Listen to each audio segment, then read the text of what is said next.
하나님의 말씀 신약성경 빌립보서 3장 12절부터 14절 말씀을 제가 봉독해 드리겠습니다. 빌립보서 3장 12절부터 14절까지를 봉독해 드리겠습니다. 내가 이미 얻었다 함도 아니요 온전히 이루었다 함도 아니라 오직 내가 그리스도 예수께 잡힌 바 된 그것을 잡으려고 달려가노라. 형제들아, 나는 아직 내가 잡은 줄로 여기지 아니하고 오직 한 일, 즉 뒤에 있는 것은 잊어버리고 앞에 있는 것을 잡으려고 표대를 향하여 그리스도 예수 안에서 하나님이 위에서 부르신 부름의 상을 위하여 달려가노라. 아멘.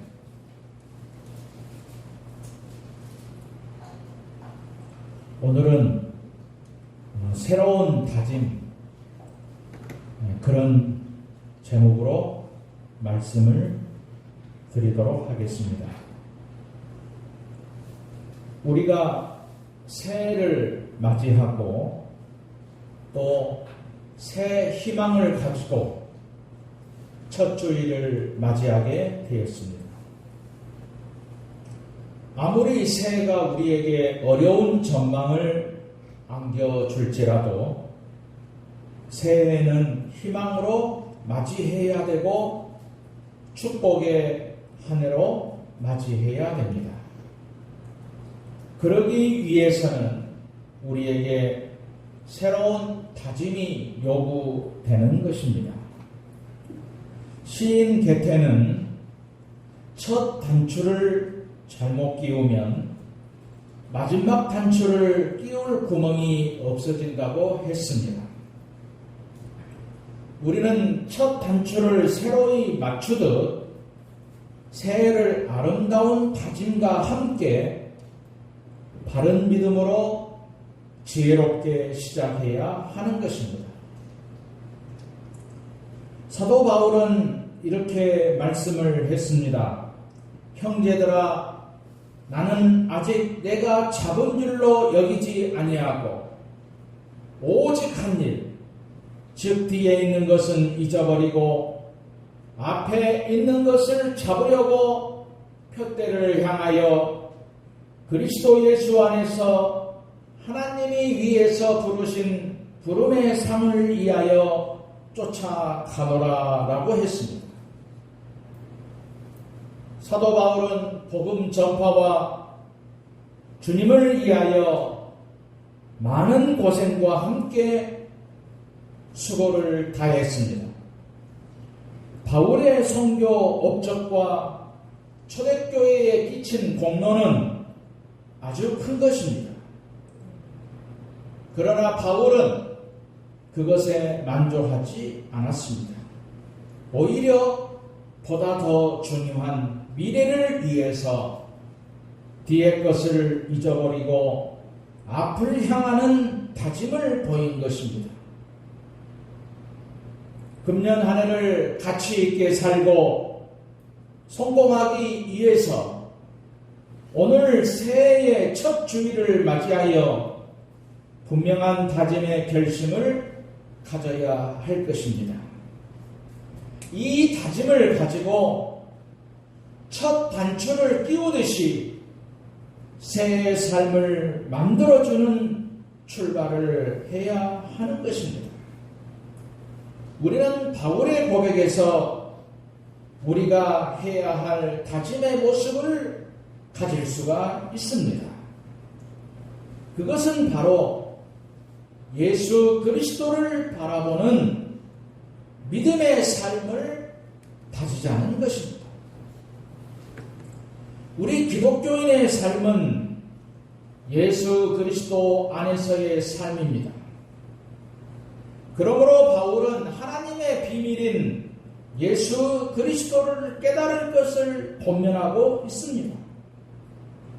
그리고 그 그리스도를 깨닫는 믿음 안에서 인간의 삶의 지혜와 지식의 모든 보화가 감추어져 있다고 했습니다. 우리는 이 그리스도를 바라보는 삶을 살아야 할 것입니다.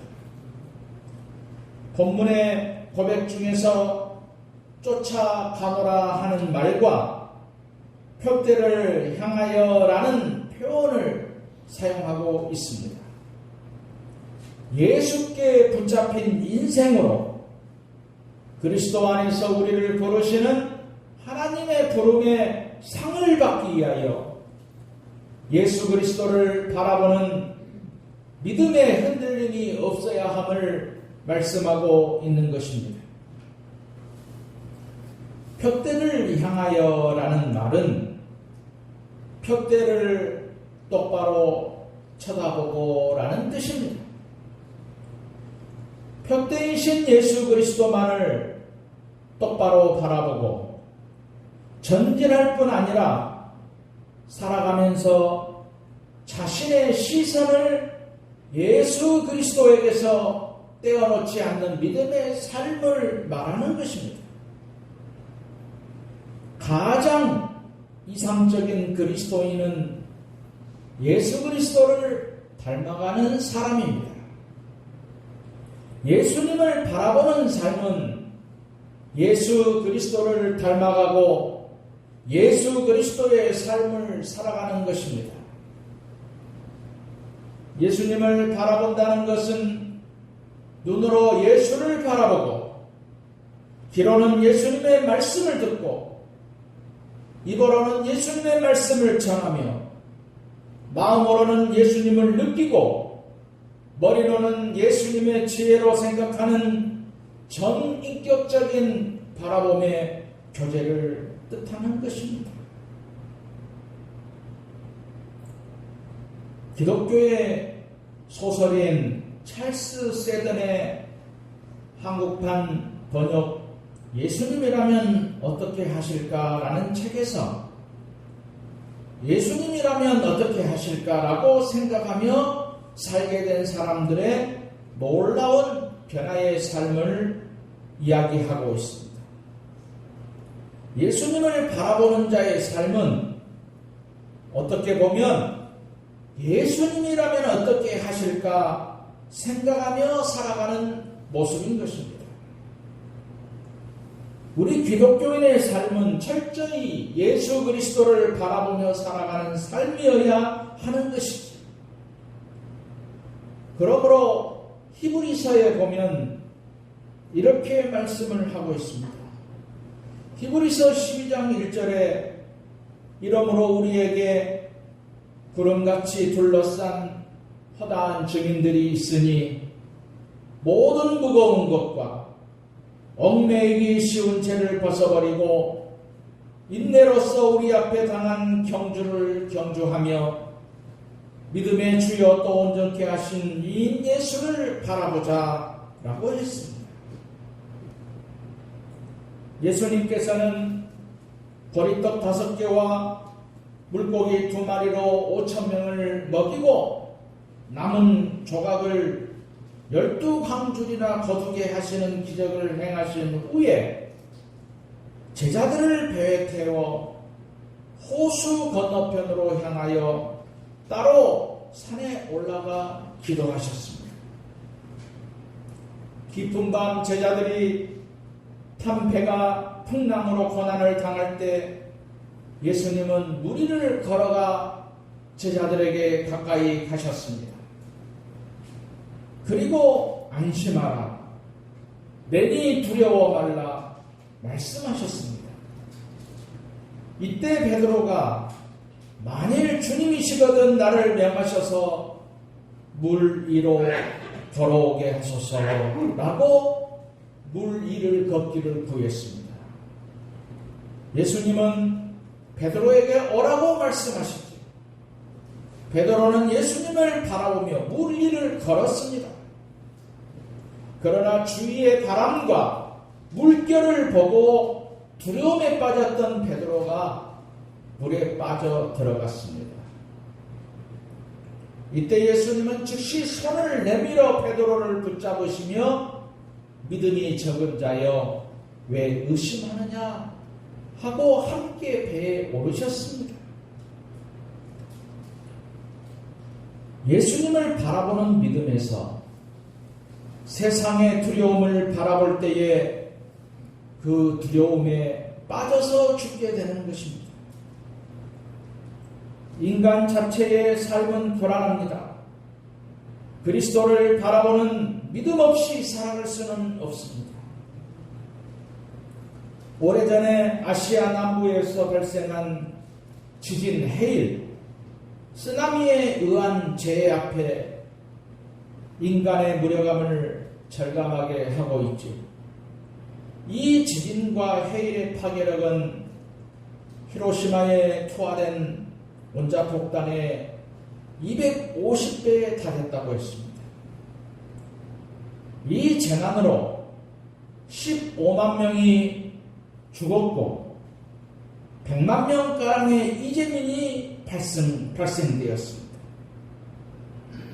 이 쓰나미의 지진 해일을 현대 인류 최대의 재난이라고 했습니다. 이 재해를 겪으면서 우리는 인간이 바라보며 살았던 인간의 능력이 얼마나 무력하고 헛된 것인가를 깨닫게 되는 것입니다. 인간이 바라볼 수 있는 것은 예수 그리스도뿐입니다.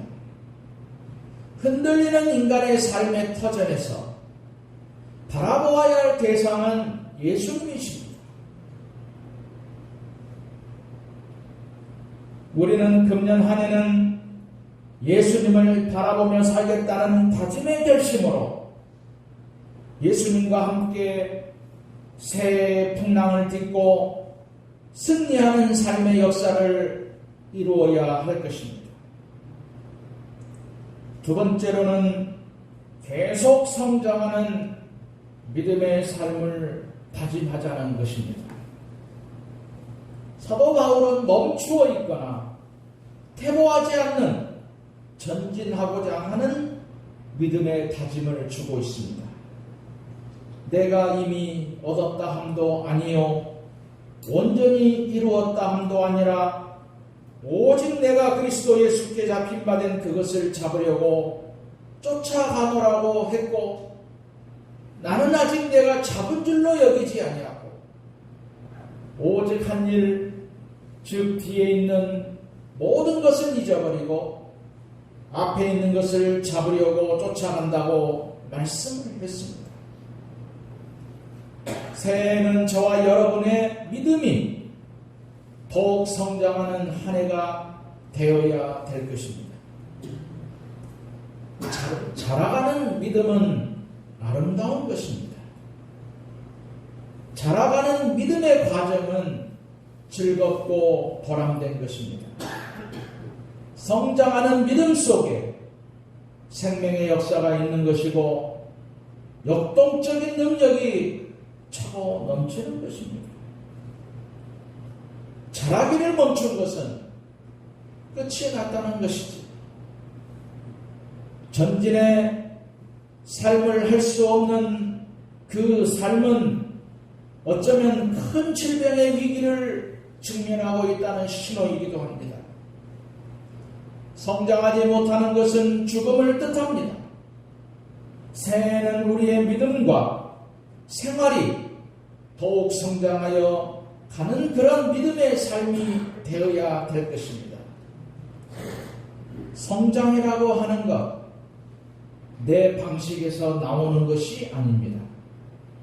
하나님의 방식에 있을 때 계속 성장하는 것입니다. 바울에게 있어서 이미 얻었다, 온전히 이루었다 하는 생각은 인간 바울의 생각입니다. 그러나 잡은 줄로 여기지 않은 것 앞에 있는 것을 잡으려고 하는 것은 하나님의 입장에서의 생각입니다. 그러므로 바울은 얻고 이루었다고 하지 않고 그리스도 예수 안에서 하나님이 부르신 푸름의 상을 쫓아가노라 이렇게 말씀한 것입니다. 우리의 신앙의 삶이 좀 더 열심히 성경을 가까이 하는 생활이 돼야 되지 않겠습니까? 좀 더 깊이 기도하는 생활이 되어야 하지 않겠습니까? 좀 더 풍성한 감사의 생활이 되어야 하지 않겠습니까? 주님을 위해서 좀 더 열심히 충성하는 생활이 되어야 되지 않겠습니까? 우리의 생활이 좀 더 나은 그리스도를 닮아가는 생활이 되어야 될 것입니다.